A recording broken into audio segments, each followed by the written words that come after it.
1984 ਦੇ ਵਿੱਚ ਭਾਰਤ ਦੀ ਸਰਕਾਰ ਨੇ ਸਮੁੱਚੇ ਸਿੱਖਾਂ ਨੂੰ ਖਤਮ ਕਰਨ ਵਾਸਤੇ ਸ੍ਰੀ ਅਕਾਲ ਤਖਤ ਸਾਹਿਬ ਤੇ ਸੱਚਖੰਡ ਸ੍ਰੀ ਹਰਿਮੰਦਰ ਸਾਹਿਬ ਸ੍ਰੀ ਦਰਬਾਰ ਸਾਹਿਬ ਦੇ ਉੱਤੇ ਹੱਲਾ ਬੋਲਿਆ। ਜਿਹੜਾ ਮੁੱਖ ਕਾਰਨ ਸੀ ਸਰਕਾਰ ਵੱਲੋਂ ਸਿੱਖਾਂ ਨੂੰ ਪੂਰੀ ਤਰ੍ਹਾਂ ਖਤਮ ਕਰਨਾ ਸੀ, ਪੂਰੀ ਤਰ੍ਹਾਂ ਬਰਬਾਦ ਕਰਨਾ ਸੀ, ਪੂਰੀ ਤਰ੍ਹਾਂ ਜਿਹੜਾ ਹੈ ਉਹ ਬੀਜ ਨਾਸ਼ ਕਰਨਾ ਸੀ। ਕੇਵਲ ਸਿੱਖਾਂ ਦਾ ਕਤਲ ਹੀ ਨਹੀਂ ਕੀਤਾ, ਬਲਕਿ ਫੌਜ ਨੇ ਘਰਾਂ ਦੇ ਵਿੱਚ ਵੜ ਕੇ ਲੁੱਟਮਾਰ ਕੀਤੀ। ਇਹ ਸਿੱਖਾਂ ਦੇ ਦਿਲਾਂ ਦੇ ਉੱਤੇ ਇੱਕ ਗਹਿਰਾ ਨਾਸੂਰ ਹੈ, ਗਹਿਰਾ ਜ਼ਖਮ ਹੈ, ਜਿਹਦੀ ਪੀੜ ਸਿੱਖ ਰਹਿੰਦੀ ਦੁਨੀਆ ਤੱਕ ਕਦੇ ਵੀ ਭੁਲਾ ਨਹੀਂ ਸਕਣਗੇ। ਸੱਚਖੰਡ ਸ੍ਰੀ ਹਰਿਮੰਦਰ ਸਾਹਿਬ ਸ੍ਰੀ ਅਕਾਲ ਤਖਤ ਸਾਹਿਬ ਇਮਾਰਤ ਨਹੀਂ ਹੈ, ਬਲਕਿ ਇਹ ਸਿੱਖਾਂ ਦਾ ਦਿਲ ਹੈ। ਤੇ 6 ਜੂਨ 1984 ਨੂੰ ਜਿਹੜਾ ਹਮਲਾ ਹੋਇਆ ਉਹ ਸਿੱਖਾਂ ਦੇ ਦਿਲਾਂ ਦੇ ਉੱਤੇ ਹਮਲਾ ਹੋਇਆ ਕਿ ਸਿੱਖਾਂ ਦੀ ਨਸਲਕੁਸ਼ੀ ਕਰਨ ਵਾਸਤੇ, ਸਿੱਖਾਂ ਨੂੰ ਪੰਜਾਬ ਦੇ ਅੰਦਰ ਹਥਿਆਰ ਉਠਾਉਣ ਵਾਸਤੇ ਮਜਬੂਰ ਵੀ ਜਿਹੜਾ ਹੈ ਉਹ ਭਾਰਤੀ ਸਟੇਟ ਨੇ ਕੀਤਾ। ਇਸ ਤਰ੍ਹਾਂ ਦਾ ਹਮਲਾ ਜਿਹੜਾ 6 ਜੂਨ 1984 ਨੂੰ ਹੋਇਆ, ਇਹ ਇੱਕ ਮੁਲਕ ਦੀਆਂ ਫੌਜਾਂ ਦੂਸਰੇ ਮੁਲਕ ਤੇ ਵੀ ਨਹੀਂ ਕਰਦੀਆਂ। ਸਿੱਖ ਉਦੋਂ ਹੀ ਹਾਰੇ ਹੈ ਜਦੋਂ ਸਿੱਖਾਂ ਦੇ ਵਿੱਚ ਫੁੱਟ ਰਹੀ ਹੈ। ਜਦੋਂ ਸਿੱਖ ਇੱਕ ਹੋਏ ਨੇ, ਸਿੱਖਾਂ ਨੇ ਕਦੇ ਹਾਰ ਨਹੀਂ ਮੰਨੀ।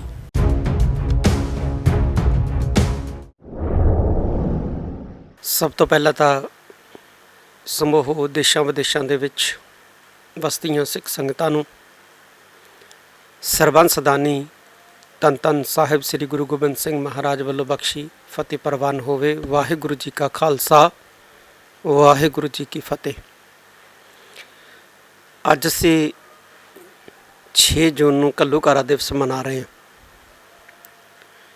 ਜਿੱਥੇ ਇਹ ਦਿਵਸ, ਇਹ ਦਿਹਾੜਾ ਸਮੁੱਚੀ ਦੁਨੀਆ ਦੇ ਵਿੱਚ ਗੁਰੂ ਖਾਲਸਾ ਪੰਥ ਵੱਲੋਂ ਮਨਾਇਆ ਜਾ ਰਿਹਾ ਹੈ।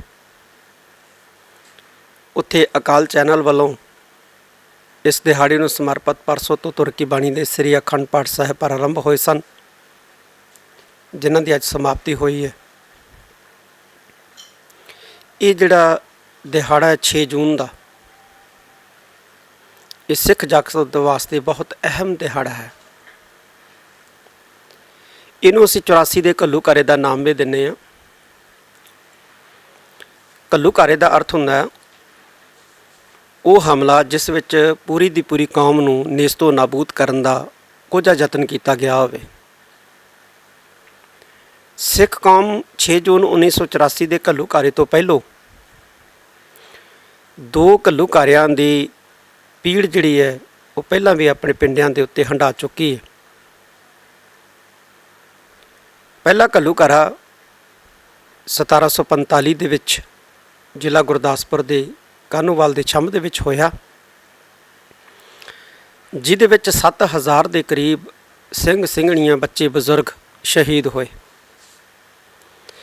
ਇਸੇ ਤਰ੍ਹਾਂ ਹੀ ਦੂਸਰਾ ਘੱਲੂਘਾਰਾ 1762 ਦੇ ਵਿੱਚ ਕੋਪਰਹੀੜੇ ਦੇ ਸਥਾਨ ਦੇ ਉੱਤੇ ਮਲੇਰਕੋਟਲੇ ਦੇ ਕੋਲ ਅਹਿਮਦ ਸ਼ਾਹ ਅਬਦਾਲੀ ਵੱਲੋਂ ਕੀਤਾ ਗਿਆ। ਇਸ ਘੱਲੂਘਾਰੇ ਦੇ ਵਿੱਚ 35000 ਸਿੰਘ ਸਿੰਘਣੀਆਂ, ਬੱਚੇ ਬਜ਼ੁਰਗ ਸ਼ਹੀਦ ਹੋਏ ਤੇ ਉਸ ਵਕਤ ਸਮੁੱਚੇ ਸਿੱਖਾਂ ਦੀ ਗਿਣਤੀ ਜਿਹੜੀ ਹੈ ਉਹ 50000 ਸੀ। ਯਾਨੀ ਦੂਸਰੇ ਘੱਲੂਘਾਰੇ ਦੇ ਦੌਰਾਨ 75 ਤੋਂ 80% ਕੌਮ ਨੂੰ ਜਿਹੜਾ ਸੀ ਅਹਿਮਦ ਸ਼ਾਹ ਅਬਦਾਲੀ ਦੇ ਕੁਝ ਯਤਨਾਂ ਨੇ ਬੜੀ ਬੇਰਹਿਮੀ ਦੇ ਨਾਲ ਖਤਮ ਕਰਨ ਦਾ ਨਾਪਾਕ ਯਤਨ ਕੀਤਾ। ਇਹਨਾਂ 2 ਘੱਲੂਘਾਰਿਆਂ ਦੀ ਤਰਜ਼ ਦੇ ਉੱਤੇ ਹੀ 1984 ਦੇ ਵਿੱਚ ਭਾਰਤ ਦੀ ਸਰਕਾਰ ਨੇ ਸਮੁੱਚੇ ਸਿੱਖਾਂ ਨੂੰ ਖਤਮ ਕਰਨ ਵਾਸਤੇ ਸ੍ਰੀ ਅਕਾਲ ਤਖਤ ਸਾਹਿਬ ਤੇ ਸੱਚਖੰਡ ਸ੍ਰੀ ਹਰਿਮੰਦਰ ਸਾਹਿਬ ਸ੍ਰੀ ਦਰਬਾਰ ਸਾਹਿਬ ਦੇ ਉੱਤੇ ਹੱਲਾ ਬੋਲਿਆ। ਇਹਨੂੰ ਅਸੀਂ ਘੱਲੂਘਾਰੇ ਦਾ ਨਾਮ ਇਸ ਕਰਕੇ ਦਿੰਦੇ ਹਾਂ ਕਿਉਂਕਿ ਇਸ ਹਮਲੇ ਦਾ ਵੀ ਜਿਹੜਾ ਮੁੱਖ ਕਾਰਨ ਸੀ ਸਰਕਾਰ ਵੱਲੋਂ ਸਿੱਖਾਂ ਨੂੰ ਪੂਰੀ ਤਰ੍ਹਾਂ ਖਤਮ ਕਰਨਾ ਸੀ, ਪੂਰੀ ਤਰ੍ਹਾਂ ਬਰਬਾਦ ਕਰਨਾ ਸੀ, ਪੂਰੀ ਤਰ੍ਹਾਂ ਜਿਹੜਾ ਹੈ ਉਹ ਬੀਜ ਨਾਸ਼ ਕਰਨਾ ਸੀ। ਇਹ ਗੱਲ ਕਿੱਥੋਂ ਸਾਬਤ ਹੁੰਦੀ ਹੈ? ਇੱਕ ਤਾਂ ਇਹ ਕਿ 3 ਜੂਨ ਨੂੰ ਸ੍ਰੀ ਗੁਰੂ ਅਰਜਨ ਦੇਵ ਜੀ ਮਹਾਰਾਜ ਜਿਹੜੇ ਸ਼ਹੀਦਾਂ ਦੇ ਸਿਰਤਾਜ ਨੇ, ਬਾਣੀ ਕੇ ਬੋਹਿਤ ਨੇ, ਉਹਨਾਂ ਦਾ ਸ਼ਹੀਦੀ ਦਿਹਾੜਾ ਸੀ ਔਰ ਸਰਕਾਰ ਜਾਣਦੀ ਸੀ ਕਿ ਇਸ ਦਿਹਾੜੇ ਸਿੱਖਾਂ ਦਾ ਵੱਡਾ ਇਕੱਠ ਸੱਚਖੰਡ ਸ੍ਰੀ ਹਰਿਮੰਦਰ ਸਾਹਿਬ ਸ੍ਰੀ ਦਰਬਾਰ ਸਾਹਿਬ ਵਿਖੇ ਹੁੰਦਾ ਹੈ ਸ਼ਹੀਦੀ ਪੁਰਬ ਨੂੰ ਮਨਾਉਣ ਵਾਸਤੇ। ਉਸ ਇਕੱਠ ਦੇ ਵਿੱਚ ਬੱਚੇ, ਬਜ਼ੁਰਗ, ਇਸਤਰੀਆਂ ਸਾਰੇ ਜਿਹੜੇ ਆ ਸ਼ਾਮਲ ਹੁੰਦੇ ਆ ਔਰ ਹਮਲਾ ਕਰਨ ਵਾਸਤੇ ਇਹ ਜਿਹੜੀ ਤਰੀਕ ਜਿਹੜੀ ਹੈ ਮਿੱਥ ਕੇ ਚੁਣੀ ਗਈ ਤਾਂ ਕਿ ਗੁਰਪੁਰਬ ਮਨਾਉਣ ਆਈਆਂ ਵੱਡੀ ਗਿਣਤੀ ਦੇ ਵਿੱਚ ਸਿੱਖ ਸੰਗਤਾਂ ਨੂੰ ਨਿਸ਼ਾਨਾ ਬਣਾਇਆ ਜਾ ਸਕੇ ਔਰ ਬਣਾਇਆ ਵੀ। ਜਿੱਥੇ ਸਿੰਘ ਸ਼ਹੀਦ ਹੋਏ ਉੱਥੇ ਬਜ਼ੁਰਗਾਂ, ਇਸਤਰੀਆਂ, ਇੱਥੋਂ ਤੱਕ ਕਿ ਦੁੱਧ ਪੀਂਦੇ ਬੱਚਿਆਂ ਨੂੰ ਵੀ ਭਾਰਤੀ ਫੌਜ ਨੇ ਜਿਹੜਾ ਬੇਰਹਿਮੀ ਦੇ ਨਾਲ ਕੋਹ ਕੇ ਗੋਲੀਆਂ ਦੇ ਨਾਲ ਭੁੰਨ ਕੇ ਮਾਰਿਆ। ਦੂਸਰਾ ਇਸ ਗੱਲ ਤੋਂ ਸਾਬਤ ਹੁੰਦਾ ਹੈ ਕਿ 6 ਜੂਨ 1984 ਨੂੰ ਜਿਹੜਾ ਇਹ ਦੁਖਾਂਤ ਵਾਪਰਿਆ, 1 ਜੂਨ ਤੋਂ ਲੈ ਕੇ 6 ਜੂਨ ਤੱਕ, ਇਹ ਕੇਵਲ ਸ੍ਰੀ ਅੰਮ੍ਰਿਤਸਰ ਸਾਹਿਬ ਵਿਖੇ ਹੀ ਨਹੀਂ ਵਾਪਰਿਆ। ਸੱਚਖੰਡ ਸ੍ਰੀ ਹਰਿਮੰਦਰ ਸਾਹਿਬ ਜੀ 'ਤੇ ਹਮਲਾ, ਸ੍ਰੀ ਅਕਾਲ ਤਖਤ ਸਾਹਿਬ ਜੀ 'ਤੇ ਹਮਲਾ ਹੀ ਨਹੀਂ ਹੋਇਆ, ਬਲਕਿ ਇਸ ਦੇ ਨਾਲ ਨਾਲ 36 ਹੋਰ ਗੁਰਦੁਆਰੇ ਜਿਹੜੇ ਹੈ ਉਸ ਵਕਤ ਦੀ ਇੰਦਰਾ ਗਾਂਧੀ ਦੀ ਸਰਕਾਰ ਦੇ ਹੁਕਮਾਂ ਦੇ ਉੱਤੇ ਭਾਰਤੀ ਫੌਜ ਨੇ ਆਪਣੇ ਨਿਸ਼ਾਨੇ 'ਤੇ ਲਏ। ਸ੍ਰੀ ਮੁਕਤਸਰ ਸਾਹਿਬ, ਗੁਰਦੁਆਰਾ ਦੂਖ ਨਿਵਾਰਨ ਪਟਿਆਲਾ, ਤਖਤ ਸ੍ਰੀ ਦਮਦਮਾ ਸਾਹਿਬ ਆਦਿਕ 36 ਗੁਰਦੁਆਰੇ ਸਾਹਿਬਾਨ ਨੂੰ ਭਾਰਤੀ ਫੌਜ ਨੇ ਨਿਸ਼ਾਨਾ ਬਣਾਇਆ। ਇੱਥੇ ਬੇਰਹਿਮੀ ਦੇ ਨਾਲ ਇਹਨਾਂ ਗੁਰਦੁਆਰੇ ਸਾਹਿਬਾਨਾਂ ਦੇ ਵਿੱਚ ਵੀ ਸਿੱਖਾਂ ਦਾ, ਇਸਤਰੀਆਂ ਦਾ, ਬੱਚਿਆਂ ਦਾ ਕਤਲ ਜਿਹੜਾ ਹੈ ਭਾਰਤੀ ਫੌਜ ਨੇ ਕੀਤਾ। ਕੇਵਲ ਸਿੱਖਾਂ ਦਾ ਕਤਲ ਹੀ ਨਹੀਂ ਕੀਤਾ, ਬਲਕਿ ਫੌਜ ਨੇ ਘਰਾਂ ਦੇ ਵਿੱਚ ਵੜ ਕੇ ਲੁੱਟਮਾਰ ਕੀਤੀ। ਅੱਜ ਵੀ ਪੁਰਾਣੇ ਬਜ਼ੁਰਗ ਜਿਹੜੇ ਨੇ ਉਹਨਾਂ ਦੀਆਂ ਸਿਮਰਤੀਆਂ ਦੇ ਵਿੱਚ ਇਹ ਇਤਿਹਾਸ ਜਿਹੜਾ ਪਿਆ ਹੋਇਆ ਅਤੇ ਬਜ਼ੁਰਗਾਂ ਦੀਆਂ ਸਿਮਰਤੀਆਂ ਦੇ ਵਿੱਚੋਂ ਨਿਕਲ ਕੇ ਕੁਝ ਗਾਥਾਵਾਂ ਜਿਹੜੀਆਂ ਨੇ ਇਤਿਹਾਸ ਦੇ ਪੰਨਿਆਂ ਦੇ ਉੱਤੇ ਵੀ ਦਰਜ ਹੋ ਚੁੱਕੀਆਂ ਨੇ। ਇਹ ਹੌਲਨਾਕ ਮੰਜ਼ਰ, ਹੌਲਨਾਕ ਸਾਕਾ, ਇਹ ਸਿੱਖਾਂ ਦੇ ਦਿਲਾਂ ਦੇ ਉੱਤੇ ਇੱਕ ਗਹਿਰਾ ਨਾਸੂਰ ਹੈ, ਗਹਿਰਾ ਜ਼ਖਮ ਹੈ, ਜਿਹਦੀ ਪੀੜ ਸਿੱਖ ਰਹਿੰਦੀ ਦੁਨੀਆ ਤੱਕ ਕਦੇ ਵੀ ਭੁਲਾ ਨਹੀਂ ਸਕਣਗੇ। ਭਾਰਤੀ ਫੌਜ ਨੇ ਇਹ ਦੱਸਣ ਦਾ ਯਤਨ ਕੀਤਾ ਕਿ ਸਿੱਖਾਂ ਵਾਸਤੇ ਸ੍ਰੀ ਅਕਾਲ ਤਖਤ ਸਾਹਿਬ ਸ੍ਰੀ ਹਰਿਮੰਦਰ ਸਾਹਿਬ ਰੱਬ ਦਾ ਘਰ ਹੋ ਸਕਦਾ ਹੈ, ਪਰ ਸਾਡੇ ਵਾਸਤੇ ਨਹੀਂ, ਸਾਡੇ ਵਾਸਤੇ ਮਹਿਜ਼ ਇਹ ਇਮਾਰਤਾਂ ਹੈ।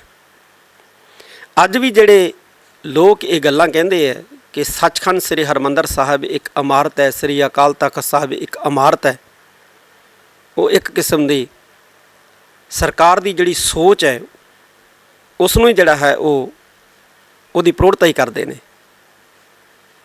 ਕਿ ਸਿੱਖ ਮਾਨਸਿਕਤਾ ਦੇ ਵਿੱਚ ਵੀ ਇਹ ਗੱਲ ਘਰ ਜਾਵੇ ਕਿ ਸ੍ਰੀ ਹਰਿਮੰਦਰ ਸਾਹਿਬ ਜੀ, ਸ੍ਰੀ ਅਕਾਲ ਤਖਤ ਸਾਹਿਬ ਇਹ ਇਮਾਰਤਾਂ ਨੇ ਅਤੇ ਇਮਾਰਤਾਂ ਨੂੰ ਢਾਉਣਾ ਇਹ ਜਿਹੜਾ ਹੈ ਕੋਈ ਔਖੀ ਗੱਲ ਨਹੀਂ ਹੁੰਦੀ। ਇਮਾਰਤਾਂ ਢਾਈਆਂ ਜਾਂਦੀਆਂ ਨੇ, ਜਾਂਦੀਆਂ ਰਹੀਆਂ ਨੇ, ਇਸ ਵਾਸਤੇ ਸਿੱਖਾਂ ਨੂੰ ਬੁਰਾ ਨਹੀਂ ਮਨਾਉਣਾ ਚਾਹੀਦਾ। ਇਸ ਕਿਸਮ ਦੀ ਖਤਰਨਾਕ ਜਿਹੜੀ ਹੈ ਸੋਚ ਪੈਦਾ ਕਰਨ ਵਾਸਤੇ ਹੀ ਅੱਜ ਵੀ ਕੁਝ ਟੁੱਕਰ ਬੋਚ ਜਿਹੜੇ ਲੋਕ ਨੇ ਉਹ ਇਹ ਕਹਿੰਦੇ ਸੁਣਦੇ ਹਾਂ ਅਸੀਂ ਕਿ ਸ੍ਰੀ ਹਰਿਮੰਦਰ ਸਾਹਿਬ ਇੱਕ ਇਮਾਰਤ ਹੈ, ਸ੍ਰੀ ਅਕਾਲ ਤਖਤ ਸਾਹਿਬ ਇੱਕ ਇਮਾਰਤ ਹੈ।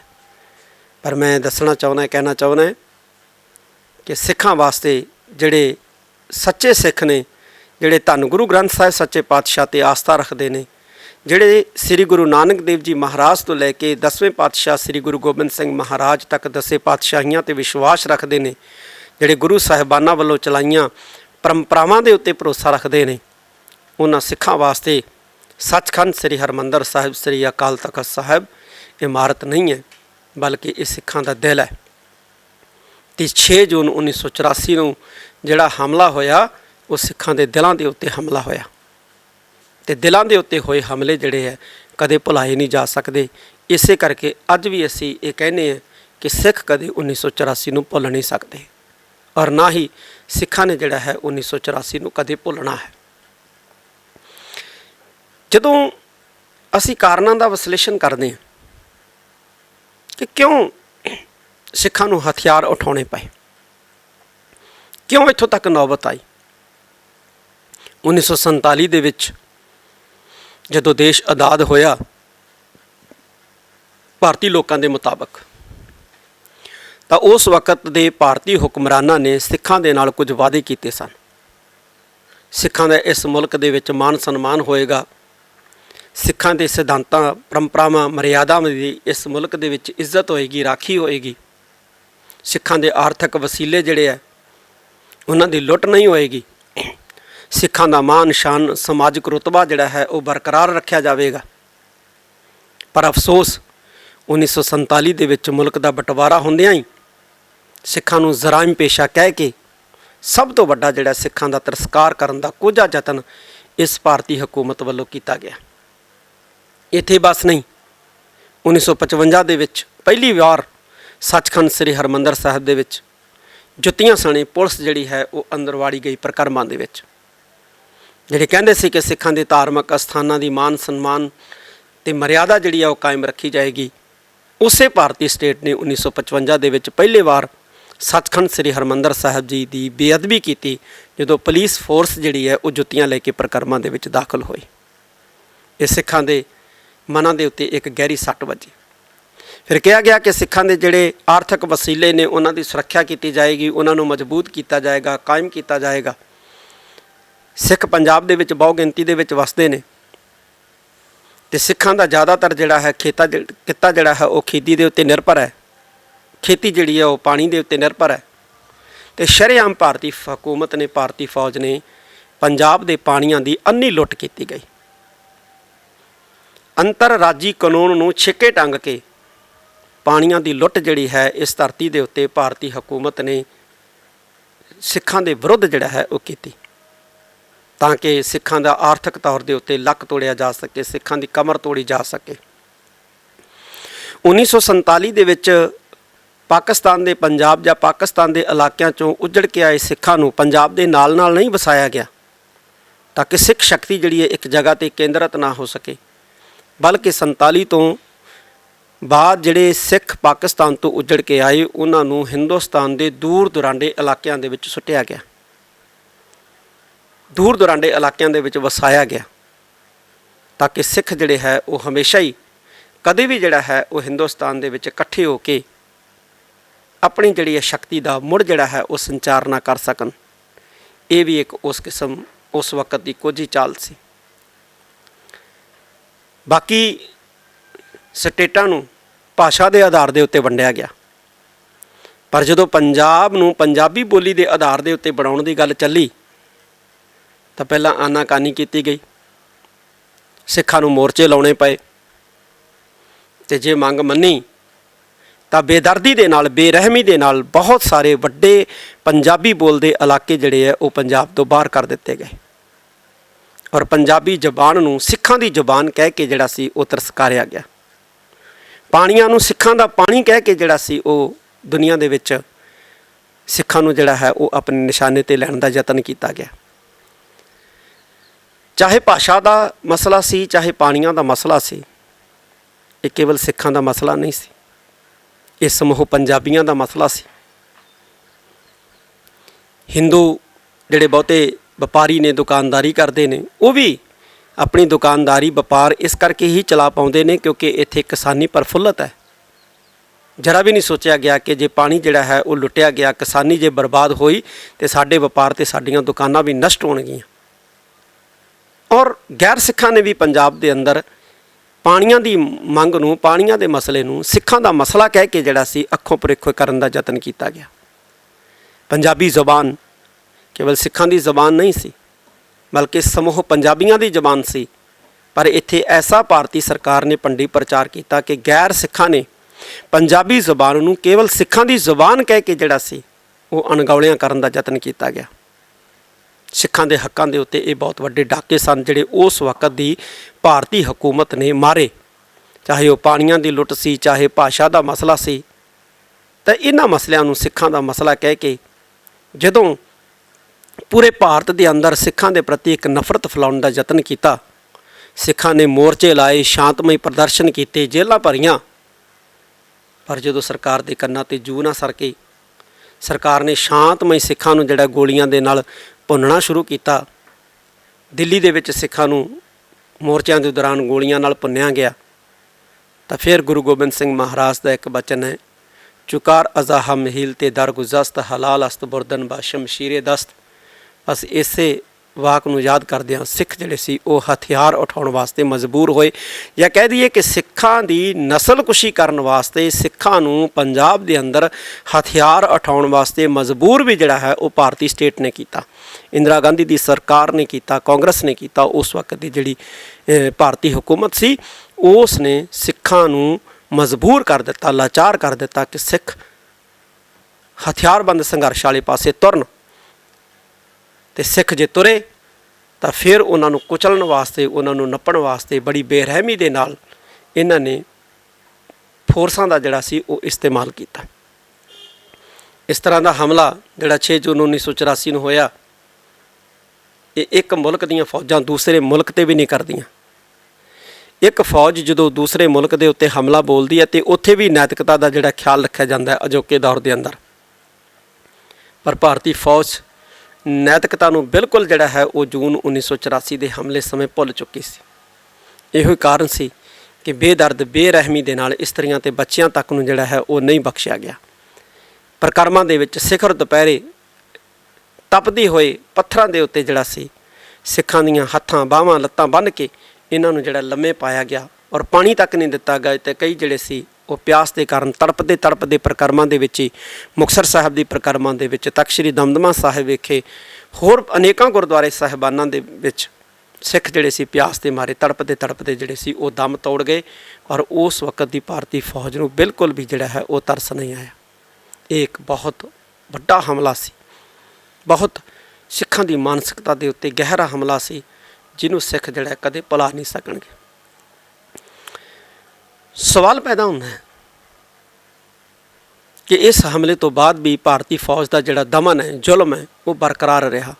ਸਿੱਖਾਂ ਦੇ ਹੱਥੋਂ ਸਿੱਖਾਂ ਦੀ ਨਸਲਕੁਸ਼ੀ ਕਰਵਾਈ, ਸਿੱਖਾਂ ਦੇ ਘਰ ਉਜਾੜੇ, ਕਿਉਂਕਿ ਪੰਜਾਬ ਦੀ ਪੁਲਿਸ ਦੇ ਵਿੱਚ ਵੀ ਸਿੱਖ ਸਨ ਅਤੇ ਪੰਜਾਬ ਦੀ ਪੁਲਿਸ ਦੇ ਵਿੱਚ ਜਿਹੜੇ ਸਿੱਖ ਸਨ ਉਹਨਾਂ ਦੇ ਕੋਲੋਂ ਸਾਡੀ ਸਿੱਖ ਨੌਜਵਾਨੀ ਦਾ ਘਾਣ ਜਿਹੜਾ ਹੈ ਭਾਰਤੀ ਹਕੂਮਤ ਦੀਆਂ ਕੁਝੀਆਂ ਚਾਲਾਂ ਨੇ ਕਰਵਾਇਆ ਔਰ ਅਸੀਂ ਨਹੀਂ ਸਮਝਿਆ।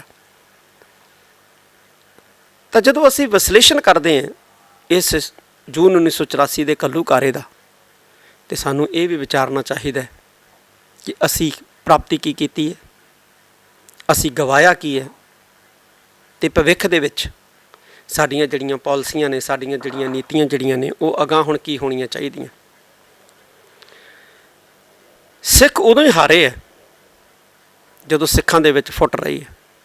ਜਦੋਂ ਸਿੱਖ ਇੱਕ ਹੋਏ ਨੇ, ਸਿੱਖਾਂ ਨੇ ਕਦੇ ਹਾਰ ਨਹੀਂ ਮੰਨੀ, ਚਾਹੇ ਉਹ ਮੁਗਲ ਸਾਮਰਾਜ ਸੀ, ਚਾਹੇ ਉਹ ਅੰਗਰੇਜ਼ ਸਾਮਰਾਜ ਸੀ।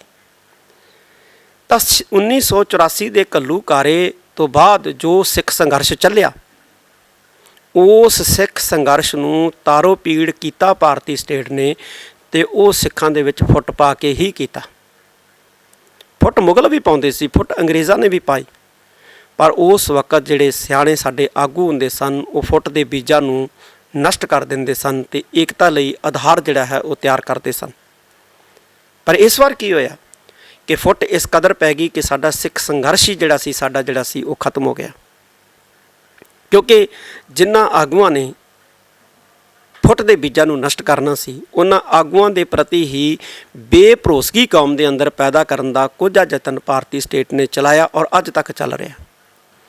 ਵੀ ਜਿਹੜੇ ਕੌਮ ਨੂੰ ਇੱਕ ਕਰਨ ਵਾਸਤੇ ਯਤਨਸ਼ੀਲ ਨੇ, ਜਿਹੜੇ ਫੁੱਟ ਦੇ ਬੀਜਾਂ ਨੂੰ ਨਸ਼ਟ ਕਰਨ ਦੇ ਲਈ ਹਮੇਸ਼ਾ ਹੀ ਤਰੱਦਦ ਕਰਦੇ ਨੇ, ਪਹਿਲਾਂ ਉਹਨਾਂ ਦੇ ਪ੍ਰਤੀ ਹੀ ਕੌਮ ਦੇ ਅੰਦਰ ਬੇਭਰੋਸਗੀ ਜਿਹੜੀ ਆ ਉਹ ਪੈਦਾ ਕੀਤੀ ਜਾਏ, ਤਾਂ ਕਿ ਕੌਮ ਇਕੱਠੀ ਨਾ ਹੋ ਸਕੇ, ਕੌਮ ਇਕਜੁੱਟ ਨਾ ਹੋ ਸਕੇ। ਉਸ ਵਕਤ ਵੀ ਅਜਿਹਾ ਹੀ ਹੋਇਆ। ਜਿਹੜੇ ਉਸ ਵਕਤ ਸਾਡੇ ਜਿਹੜੇ ਧਾਰਮਿਕ ਆਗੂ ਸਨ, ਤਾਂ ਉਹਨਾਂ ਨੂੰ ਵੀ ਜਿਹੜਾ ਹੈ ਉਹਨਾਂ ਦੇ ਪ੍ਰਤੀ ਵੀ ਬੇਭਰੋਸਗੀ ਜਿਹੜੀ ਹੈ ਵੱਡੀ ਪੱਧਰ ਦੇ ਉੱਤੇ ਸਿੱਖ ਮਨਾਂ ਦੇ ਵਿੱਚ ਪੈਦਾ ਕੀਤੀ ਗਈ, ਬੇਵਿਸ਼ਵਾਸੀ ਪੈਦਾ ਕੀਤੀ ਗਈ, ਤਾਂ ਕਿ ਉਹ ਸਮੁੱਚੇ ਦਲਾਂ ਨੂੰ, ਸਮੁੱਚੀਆਂ ਜਥੇਬੰਦੀਆਂ ਨੂੰ, ਸਮੁੱਚੇ ਜਿਹੜੇ ਸੰਪਰਦਾਵਾਂ ਨੂੰ ਇਕੱਠਿਆ ਨਾ ਕਰ ਸਕਣ।